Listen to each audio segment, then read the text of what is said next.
ઉપસ્થિત સ્ટેજ ઉપર બિરાજનાર માનનીય વડીલ મિત્રો અને વડોદરા કોળી સમાજના સર્વે ભાઈઓ બહેનોને ચિરાગ ઝાલાના જય માતાજી, જય કોળી સમાજ. જે સમાજ પોતાનો ઇતિહાસ નથી જાણતો તે સમાજ ક્યારે ઇતિહાસ બનાવી શકતો નથી. આજે આનંદની વાત એ છે કે આ બેનરમાં સમ્રાટ અશોકનો ફોટો લાગ્યો છે. ઘણાને એવું થાય કે સમ્રાટ અશોકનું નામ તો કોળી અને સમ્રાટ અશોક સાથે શું સંબંધ હશે? તો ગૌતમ બુદ્ધ જે માતા મહામાયા તે કોળીય વંશ, ગૌતમ બુદ્ધ શાક્ય વંશ, સમ્રાટ અશોક મૌર્ય વંશ, સમ્રાટ અશોકના ધર્મપત્ની દેવી તે પોતે શાક્ય વંશ. એટલે પહેલાના શાક્ય, મૌર્ય અને કોળીય આ બધી પેટા જ્ઞાતિઓ હતી. એટલે કહેવાનો મતલબ એ છે કે ખરેખર શિક્ષિત થયા પછી સમાજના વાસ્તવિક ઇતિહાસને પણ વાગોળવાની, તપાસવાની, જાણવાની અને આ સમાજને ઉજાગર કરવાની ખરેખર જરૂર છે.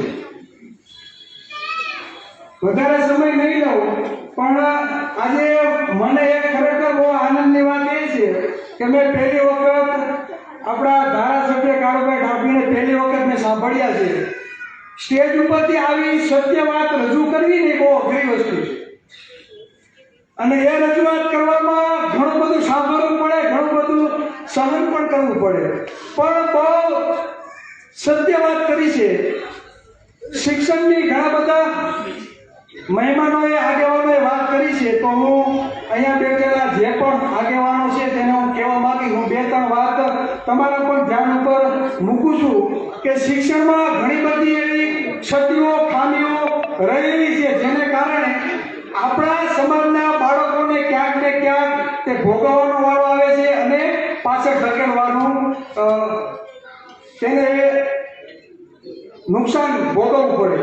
તો આજે 2022માં જ્યારે સાહેબે વાત કરી અરવિંદભાઈ કે 300 પોલીસના મિત્રો અહીંયા ખાલી વડોદરામાં છે, અમારા સુરતમાં આવો 600 ઉપર છે. 2022માં જ્યારે પોલીસ કોન્સ્ટેબલની ભરતી હતી ત્યારે દોડના માર્ક હતા 71% ઉમેદવાર ઓબી સમાજના સિલેક્ટ થયેલા, 25 માંથી 25 ગુણ લઈ આવવાના. કેટલા? 71% ઓબી સમાજના ઉમેદવાર જેને દોડમાં 25 માંથી 25 ગુણ લઈ આવ્યા છે. આજે દોડના માર્ક નીકળી ગયા છે. એમાં આપણા સમાજને ઘણું બધું નુકસાન છે. તે પછી જે રોસ્ટર પદ્ધતિ ચાલે છે, તો રોસ્ટર આરક્ષણ શા માટે મળ્યું એની નોલેજ આપણા સમાજને નથી. તો મને એવું લાગે કે રોસ્ટર પદ્ધતિ શું છે એ બાબતે પણ આપણા સમાજને ખ્યાલ નહીં હોય. ઘણી બધી અત્યાર સુધીની 8 ભરતીઓ થઈ છે.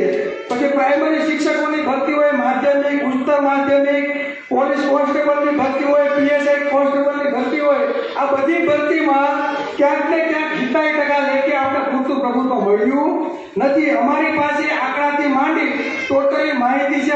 અમને કહેશો તો અમે તમને પ્રોવાઈડ કરશું. પણ આ બાબતે સમાજના જે પણ પક્ષ હોય, વિરોધ પક્ષ હોય, સામાજિક આગેવાનો હોય, સંગઠનો હોય, આ બધાએ સાથે મળી આ બાબતે સરકારને જરૂર પડે તો લેખિત રજૂઆત પણ કરવી જોઈએ. બીજું એ કે ઘણી વખત હું એમ કહું છું કે આપણા આઈએસ, આઈપીએસ અધિકારીઓ, પ્રોફેસરો, મામલતદારો કેમ બધા ઓછા જોવા મળે છે? તો આજે કાળુભાઈ જે વાત કરી છે કે મોદી સાહેબના કેટલા મત, બરાબર, અમિતભાઈના કેટલા મત, તો ખરેખર ગૌણ સેવા આયોગ પસંદગી સમિતિમાં ક્યારેય ઓબી સમાજના વ્યક્તિનું કોઈ સિલેક્શન થયું છે ખરા? એટલે આ સિલેક્શનમાં પણ આપણા સમાજના વ્યક્તિને પણ ત્યાં સ્થાન મળવું જોઈએ. નહીતર આ મૌખિક જે ઇન્ટરવ્યુ લેવામાં આવે છે તે પારદર્શી નથી. કેમ કે જે લોકો જીપીએસસીમાં મૌખિક ઇન્ટરવ્યુ લેવા ગયા હોય અને તમે એનું જ્યારે મૂલ્યાંકન કરો ને ત્યારે ખબર પડે. અમારી પાસે આંકડાકીય માહિતી છે કે કેટલા વ્યક્તિને મૌખિકમાં એટલા માર્ક આવ્યા, સૌથી વધારે લેખિતમાં સૌથી વધારે આવ્યા છે. જ્યારે મૌખિક ઇન્ટરવ્યુ લેવા થાય ત્યારે 10માંથી માત્ર 15-20 આપીને તેનું સિલેક્શન થતું નથી. આવી ઘણી બધી ક્ષતિઓ છે.